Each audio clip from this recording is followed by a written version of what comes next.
Galatians chapter 1.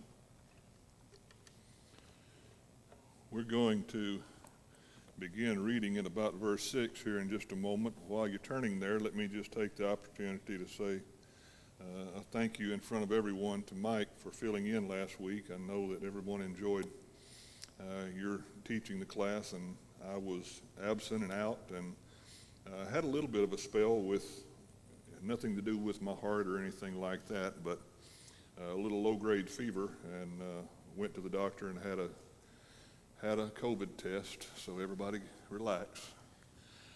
It was negative. Everything came out well. It's good to be back with you tonight. We're studying the book of Galatians together, and we skipped a week because of that and Mike filling in last week, but we're going to pick back up talking about or studying about Paul writing a letter to a group of Christians, to a group of congregations actually, who are under fire or under pressure from false teachers who are trying to convince them to go back to certain practices of the old law, the law of Moses particularly. And Paul takes a very strong stand about that, as you'll see so plainly stated let's read beginning in verse 6 together at chapter 1, and let's read a few verses from there. Paul said, "I am astonished that you are so quickly deserting the one who called you to live in the grace of Christ and are turning to a different gospel," which is really no gospel at all. "Evidently, some people are throwing you into confusion and trying to pervert the gospel of Christ. But even if we or an angel from heaven should preach a gospel other than the one we preach to you, let him be under God's curse. As we've already said," verse 9, "so now I say again, if anyone is preaching to you a gospel other than what's been accepted or what you accepted, let them be under God's curse or anathema." Now, let's just talk for a minute, and we're going to kind of get right at the end of that text is where we left off last time we were studying in chapter 1 together. But let's kind of go back and review just for a minute to get our minds in gear about this context. Why would Paul be having to write a letter? I mean, he's inspired by God, but why would God have Paul write a letter to a group of Christians who've fairly recently been converted? In other words, they haven't been believers for a great long period of time in order for persecution to have worn them down, so to speak. Why would he be writing to a group of congregations, particularly in light of the fact that most of the population of Galatia would have been Gentiles rather than Jews? Why would he have to write a letter about the dangers associated with practicing some of the things that these Judaizing teachers or these Jewish teachers were teaching? Explain what's going on. Tell me what's happening and why is that even a problem? Why is that an issue? Number one, among Gentiles, and number two, among anyone. I mean, what's wrong with some of the things of the old law? They were God's command, right? So what's at stake here? What's going on here? Salvation is at stake. It very much is at stake. And he evidences that when he says that if you allow yourself, for example, to be circumcised, you have fallen from grace. You've fallen from grace. And Christ is of no value to you. Even in the language that we read here in chapter 1 about someone who's preaching a message and calling it the gospel that really isn't the gospel at all, who's worthy, he says, of being recognized as totally separated or alienated from God, accursed by God, literally. Why would it be? Why would it be that circumcision, and that's one of the big ticket items that's under discussion here, why would circumcision be such a big deal that Paul would say to them, if you allow yourself to be bound by that, then you're in danger of losing your relationship to Christ? Why?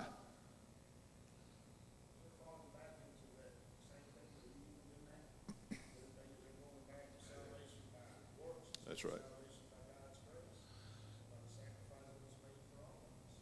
Book of Galatians isn't the only place in the New Testament where we see evidence of the fact that everywhere Paul went,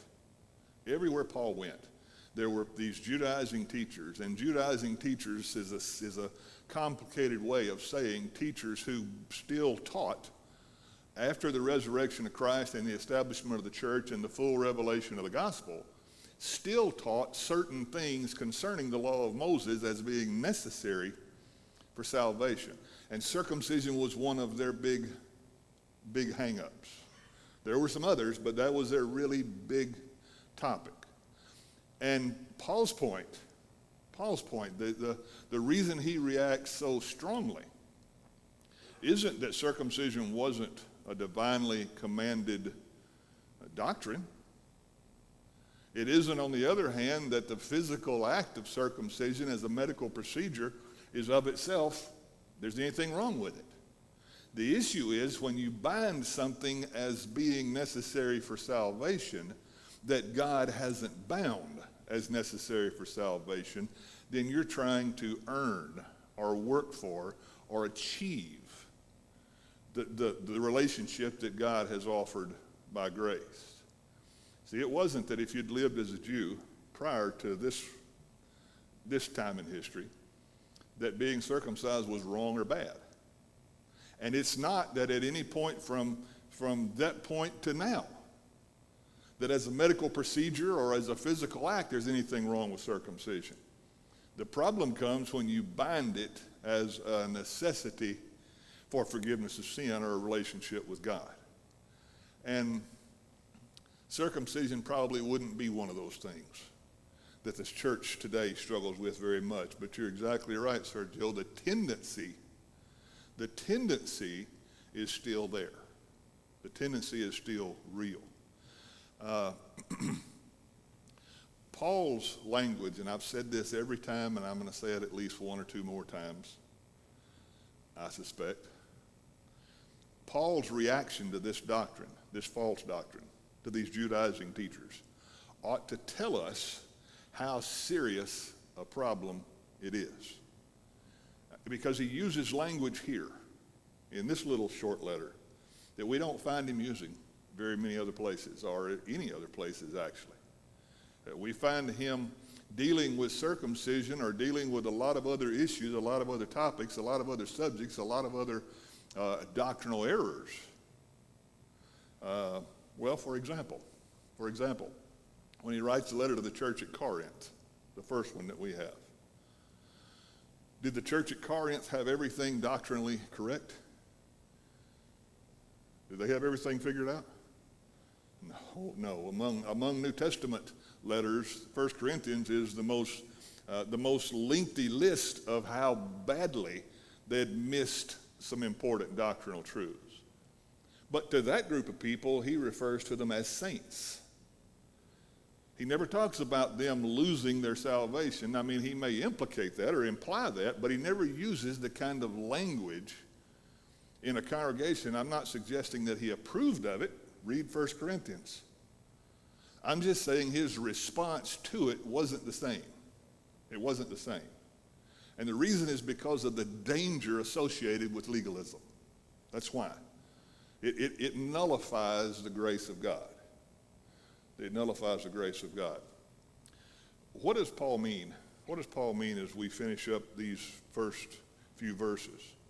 What does he mean when he says in verse 8 that even if we or an angel from heaven preaches any other message, any other good news, calling it good news, other than the one that you've accepted, that you've been taught, that's been revealed to you, let him be accursed by God. What does he mean? Who is we? Who is we? Even if we preach a gospel other than. Who's he talking about, we? That's right, the other apostles. That's exactly right. And that's going to become a point of major contention in the rest of the book, because one of the accusations that the Judaizing teachers were making against Paul, as we pointed out last time, was the fact that he's not really an apostle. Okay? He's not really an apostle. And the reason they made that accusation, well, let me not say it that way. The reason they made that accusation was because they wanted to discredit his message. But what made it easy for them to make that accusation is the fact that Paul wasn't one of the original 12. He wasn't one of the original 12, was he? It was a special, unique circumstance, and we'll talk about that if we have time tonight as evidence of where his message came from. But he says, no matter who,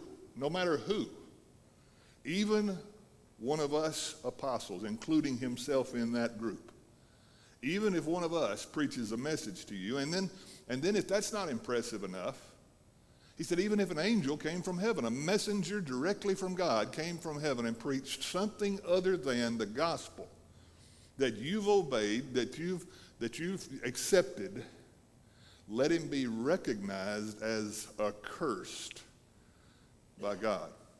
That's pretty strong. That's pretty strong. Would you also agree that possibly too, denominationalism wasn't rampant at this time? No. So if a few of the brethren decided to go to a different city, to a different town, to do what they were doing here, Yes. who was to stop it? That's right. So you have to put a stop to the sowing of discord That's right. now before it begins to spread. Absolutely. Absolutely. Well, and again, what really amplifies that situation to me and makes it particular here is the fact that it would have been abnormal, let's say it that way, for Gentiles to have had naturally a hang-up about circumcision, because circumcision was never for the Gentiles to begin with. The fact that that was a point of contention proves, if nothing else does, who brought that to the Galatian region? The Jewish teachers who represented themselves as having come from Jerusalem, who were the real authorities, right? The real authorities, which Paul wasn't. At least they were accusing him among that number.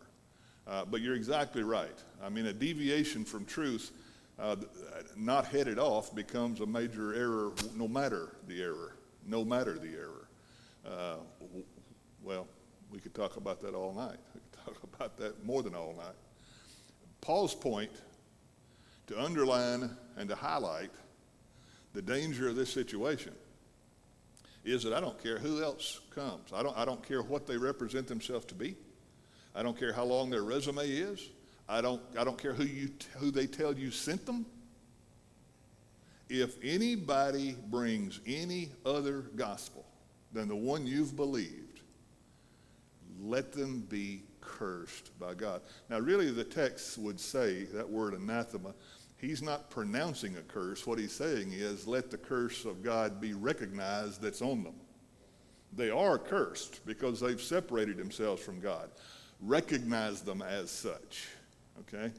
That's really the tense or the meaning of what that phrase. He's not pronouncing something that they don't already, that they aren't already in a position or a place. He's saying, I don't care what they call themselves, they're antichrist and false teachers. Okay? They're against God. They may say they're not, but they are.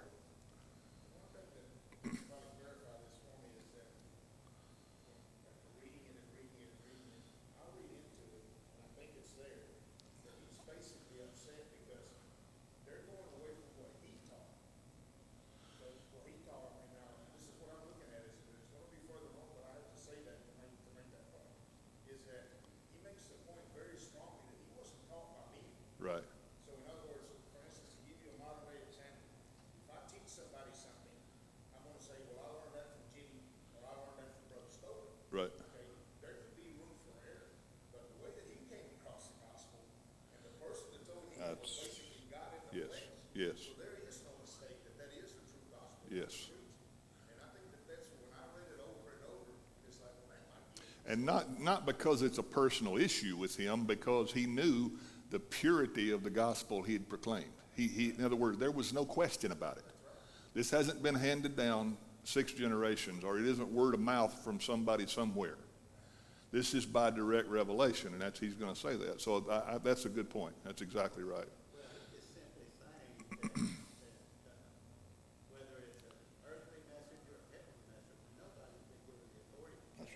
That's right. That's right. It's the only gospel. And really, we don't use that word, or maybe we use it right. We don't understand it right sometimes, because the word gospel literally means the good news. Not just a piece of good news, not some good, it's the good news, okay? And it's by very definition, that means there is no other gospel, by definition. Now, we don't necessarily always appreciate that in the way we use that word, but that's his point. That's his point. You've been taught, you've obeyed, and have been rescued from your sins and brought into a relationship with God by the pure gospel. I don't care who says otherwise. Anyone representing something other than that isn't representing God. In fact, he's accursed by God. But it's always been the point as a Judaizer that you become Jew First. That's right. That's exactly right. And he spoke with some measure, not just of authority, but some measure of experience. And we'll see that here in a few minutes. He's going to use the fact that you've all heard what I used to be, right? You've all heard where I came from. He was a Jew. I mean, he is a Jew, but he was one being trained in that very doctrine that he's now combating or teaching against. Okay, let's pick up in verse 10, and let's read a few verses together. Am I now trying to win the approval of men or human beings or of God? Or am I trying to please people? If I were still trying to please people, I would not be a servant of Christ. Now, I want to read further, but let's just pause there while that verse is on our mind, because there's a lot there. There's a lot in that statement, okay? What does he mean when he says, he asks two questions, and they're related, but they're a little different. But he says, if I were still trying to please people, men, I would not be a servant of Christ. Was there a time when Paul was a man pleaser? There was. There was. Well, when was that? Rather than me talk, when was that? That's exactly right. And even further back, when he was being educated into the sect of the Pharisees, the whole concept or the whole philosophy of that mentality was, particularly after the resurrection of Christ and the establishment of the church and the revelation of the gospel, the whole promotion of the Sadducees or the Pharisees or any other Jewish legalistic doctrine, they call it the gospel, the whole message was about, we're God's people. We're God's people. You aren't. And in order for you to be one of God's people, you're going to have to become one of us first. And then God will let you maybe. He wouldn't say that, but that's kind of their attitude. Kind of their attitude. Burrow, you wanted to say something?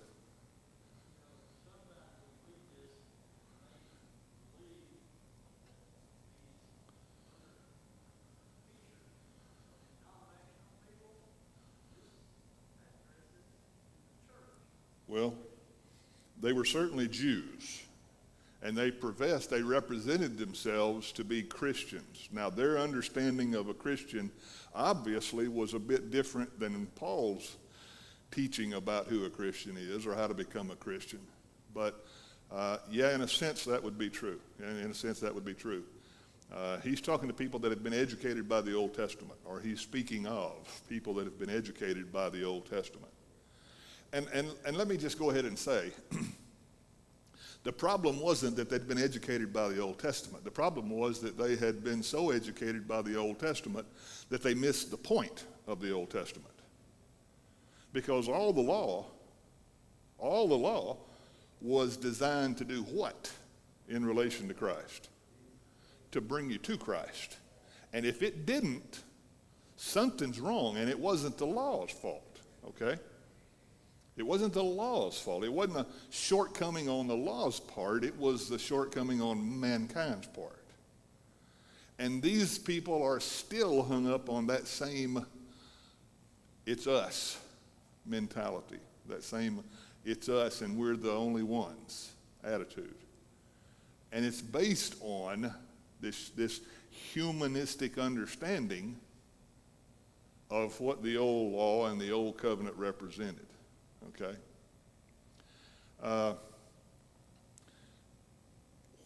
Am I now trying to win the approval of men or of God? Or am I trying to please people?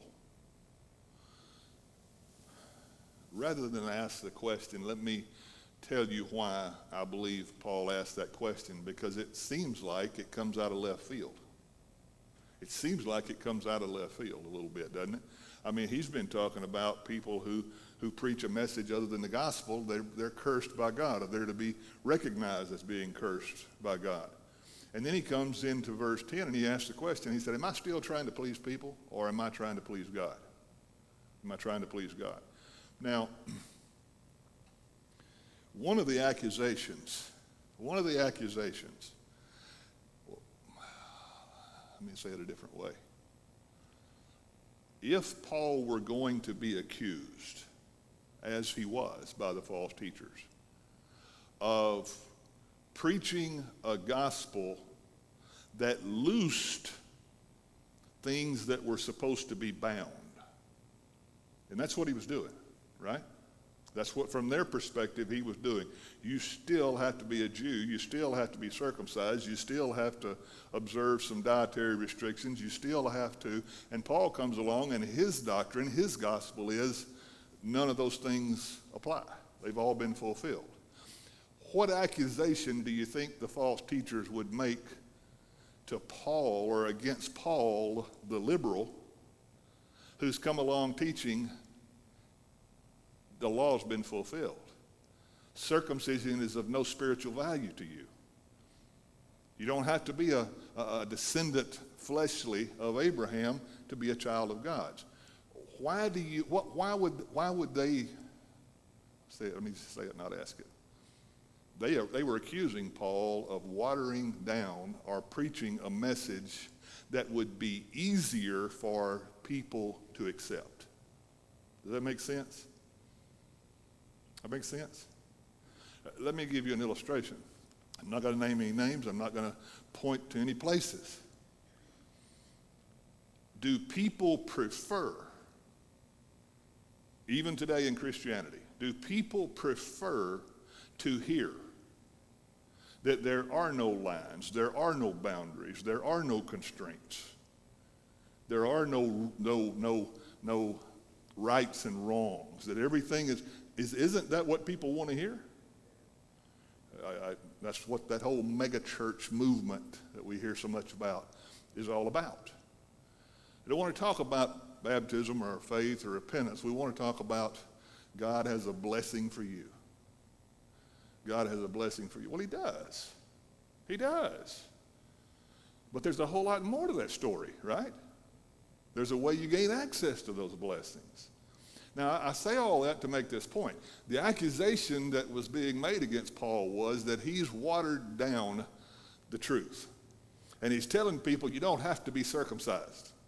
You don't have to stop eating pork. You don't have to do a lot of other things that these Judaizing teachers were still hung up on. And Paul turns and asks the question. He said, am I really trying to please people? Or is it God I'm seeking to please? Is it God I'm seeking to please? Now, turn over to chapter 4, Galatians chapter 4, to tell you that that's what he's talking about, okay? To connect this with the rest of what he's going to say. In chapter 4, beginning in verse 17, Paul says, these people, he's referring to the false teachers, these Judaizing teachers, they're zealous to win you over, but for no good. What they want is to alienate you from us so that you may have zeal for them. It's fine, he says, verse 18, to be zealous, provided the purpose is good, and to be so always, not just when I'm with you. My dear children, for whom I am again in the pains of childbirth until Christ is formed in you. How I wish I could be with you now and change my tone, because I am perplexed about you. What does he say the motive of the false teachers is? They're accusing him of being the liberal.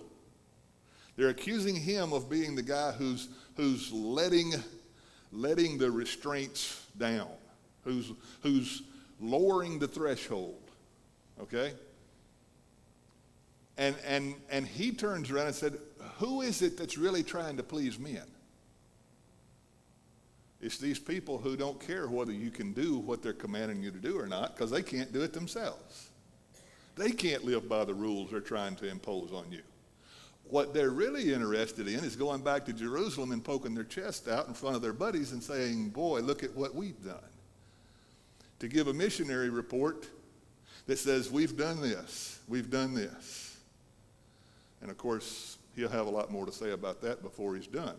So these questions that he's asking in verse 10 that really introduce this whole section all the way through the end of chapter 1 have to do with him answering the questions that are being asked about him, or the accusations that are being asked about him. Okay, does that make sense? They're accusing him of trying to please people by preaching a message with lower demands, if you will, lower requirements. And he says, no, that's not it at all. That's not it at all. In fact, he says at the end, if I were still trying to please people, I wouldn't be a servant of Christ. Why? That's a true statement. Why is that true? That's right, because serving Christ ain't the easiest thing you're going to do in your life. I can assure you that, right? It caused Paul much more grief, right? It made his life much more physically difficult, didn't it? I mean, if pleasing people was what he was after, he probably would have picked a different path. Probably would have chosen a different way. So he's calling into evidence the suffering that he endures along with all believers, as evidence of the fact that if pleasing people were what I wanted to do, there's a lot easier ways to do that. A lot easier ways to do that. Okay, any comment, question, thought? Anything at all? We're going to pause there. I really wanted to get a little bit further because beginning in verse 11 and going through the end of the chapter, verse 24, he's going to look at three things with us. Okay, three things. And all of those things are pointed toward, I'm going to prove to you that the gospel I'm preaching, have preached and continue preaching, isn't what these Judaizing teachers are telling you that it is. They're telling you that I made it up, or that somebody taught me something, or that I've changed it so that it pleases people. But I'm going to prove to you that that's not the case. And he's going to talk about what he was before he was converted. He's going to talk about some of the experiences during his conversion, and then he's going to talk about some of the events following his conversion, all of which point to one simple truth. What I received by revelation from God, not the mouth of men. Okay? Not the mouth of men. Some people would look at Paul not being one of the original 12 as a handicap. And that's really what these false teachers are trying to play on. That's what they're trying to pull up and say, he's not real. He's not really. He's gotten his information secondhand. But you know what? There's a whole other way to look at that if you think of it. The fact, and I'm not saying Peter and all the rest of the apostles didn't get it by revelation too, because they did. But the fact that Paul wasn't one of the 12, and that he didn't receive the gospel the way they did in exactly the detail of its revelation that they did. The fact that God, not make an exception, but went out of his way, as he says, as one born out of the proper order, or out of due season, the King James Version says. In other words, it was an extraordinary exception, or different from the norm, that enabled Paul to be called an apostle. And he met Christ, and he was given direct revelation from Christ. And for a long period of time, That's the only place it could have come from. It's the only place it could have come from. Because up through the first 14 years after Paul's conversion, you know how much time he says he spent with the apostles in total? 15 days. 15 days. And that was only with Peter and James. And the only reason he did that was to say, I wanted to be acquainted with Peter. It wasn't because I came to hear the truth. It wasn't because I came to have Peter explain the gospel to me. So, I mean, everything about his situation, everything about the circumstances leading up to him becoming an apostle and being given the revelation of God as an apostle removes any doubt, if we're honest, about the credibility of his message, in spite of the fact that the false teachers are calling it into doubt or question. And that's what their ambition is. That's what their ambition is.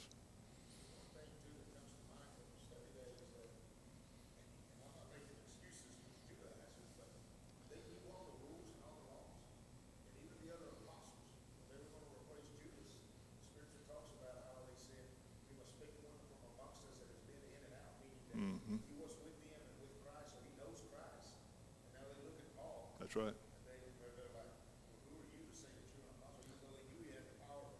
He didn't fit the mold, did he? But you know the main problem they had with him? That's true, and that's absolutely true, and that's enough. But their main problem was he was one of us, and he's turned against us. Yeah. That's right. That's right. That's right. That was the issue. He was on the fast track to success, and he deliberately turned his back and became one of those that he was sent to persecute. So he was branded as a traitor from the beginning, wasn't he? Branded as a traitor from the beginning. And the fact that he was very successful in preaching the gospel didn't make him any more popular with them either. Didn't help as far as they were concerned. Okay, let's pause there for tonight. Mark verse 11, and that'll bring us into the section of chapter 1 where we're going to talk about some of the specifics. And let me just remind you of something that I said early on, that while we'll be looking at some historical facts and information from verse 11 down through verse 24, that's not the point of that text. The point of that text is, I received the gospel of God, of Christ, from God by revelation. That's the point. And all of these facts are given to support that, to evidence that, to prove that, okay? That's the whole issue. Rod, you got a song picked out for us? You pick out, well, that's all right. As always, and I say that because I want you to be reminded of it. The end of a service isn't the only time that God offers the opportunity for you and I to make our relationship what it ought to be with God. It just happens that it's kind of appropriate that after studying God's Word, we remind each other of the opportunity that we have to see whether we are living a life that honors that good news or that gospel. And this is a good opportunity. Any time is a good opportunity, but this is a good one because we're together. If we can help you, as is always true, let us know how that is in any way. One of the elders, Welton, myself, any one of a number of us would be more than happy to help you in any way that we can, whether it's to become a Christian or as a Christian to address some of the struggles and difficulties and challenges that we all face. Appreciate everybody's attention tonight. I think our number may be down just a little bit. Probably our governor has the new restrictions or the new advice, I guess, has been a little bit concerning, I think. And I'm not going to downplay that. I'm just glad that you're here. I'm glad that you're here. It's good to be together tonight, and I appreciate you being here. I hope that you'll read the rest of Galatians chapter 1 at least, and I'd suggest just go ahead and read the rest of the book. It's pretty short.